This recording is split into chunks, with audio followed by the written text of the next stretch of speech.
আসসালামু আলাইকুম প্রিয় শিক্ষার্থী বন্ধুরা, তোমাদের জন্য আবারও চলে আসলাম আর একটা ক্লাস নিয়ে। আজকের এই ক্লাসে তোমাদের বিজ্ঞান বইয়ের প্রথম অধ্যায় থেকে খাদ্য কাকে বলে, পুষ্টি কাকে বলে, তারপরে খাদ্যের উপাদান কয়টি এবং খাদ্যের যে উপাদানের তালিকা রয়েছে সেটা নিয়ে একটু আলোচনা করব। চলে যাচ্ছি মূল পড়া দিকে।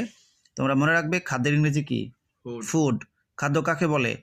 খাদ্য হলো সেই সব আহার্য বস্তু যা জীবদেহের বৃদ্ধি, শক্তি উৎপাদন, রোগ প্রতিরোধ ক্ষমতা এবং ক্ষয়পূরণ করে, তাকেই কি বলে?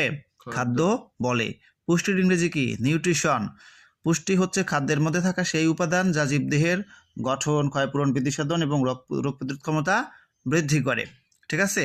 তো যাই হোক, এখন চলে যাচ্ছি মূল পড়ায় আরও অন্যদিকে। তোমরা মনে রাখবে এই যে পরিপোষকের ইংরেজি কিন্তু নিউট্রিয়েন্টস। পরিপোষকের ইংরেজি কি? নিউট্রিয়েন্টস। খাদ্যের প্রধান কাজ কয়টি? খাদ্যের প্রধান কাজ তিনটি। আমরা কি কি সেটা এখন একটু পড়ে দেখি।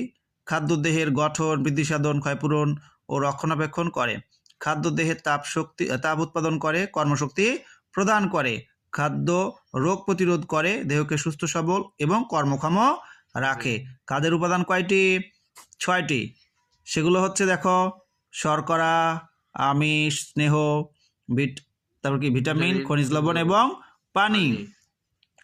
এগুলোর মধ্যে শর্করা, আমিষ এবং স্নেহ, ঠিক আছে, এগুলো হলো দেহ পরিপোষক খাদ্য। তারপর কি খাদ্যের স্নেহ এবং শর্করাকে বলা হয় শক্তি উৎপাদক খাদ্য। আমিষযুক্ত খাদ্যকে কি বলা হয়? দেহ গঠনের খাদ্য। ভিটামিন, খনিজ লবণ এবং পানি দেহ সংরক্ষক খাদ্য উপাদান। এগুলো দেহকে কি করে? রোগ থেকে রক্ষা করে, রোগ প্রতিরোধ করে, তাই না? খাদ্যের উপাদান তাহলে কয়টা বললাম? 6টা। এই যে নিচের তালিকাতে রয়ে গেছে।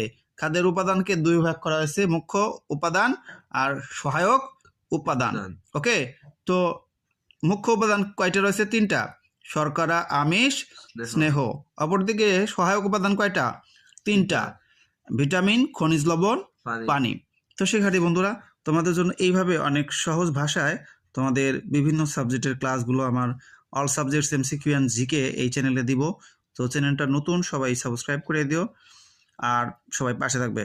আর তোমাদের প্রত্যেকের পড়াশোনা অনেক মনোযোগ সহকারে করতে হবে যাতে তোমরা পরীক্ষায় ভালো করো। যারা মানবিক বিভাগের শিক্ষার্থী বন্ধু রয়েছে এবং কমার্সের রয়েছে, তোমরা কিন্তু এই বিজ্ঞান সাবজেক্টটা অবশ্যই পড়বে, কারণ অনেকেই কিন্তু এই সাবজেক্টে ডাব্বা মারে। যাই হোক, আমি তোমাদেরকে ভয় দেখাচ্ছি না, তোমরা পড়বে, পড়লেই কিন্তু তোমাদের লাভ হবে। আর ফাইনালি তোমাদের একটা বানান শেখাই। এই যে এইখানে কোন বর্ণ রয়েছে? এখানে রয়েছে হলো বর্গীয় জ এবং সংযুক্ত ইয়। বর্গীয় জ প্লাস সংযুক্ত ইয়।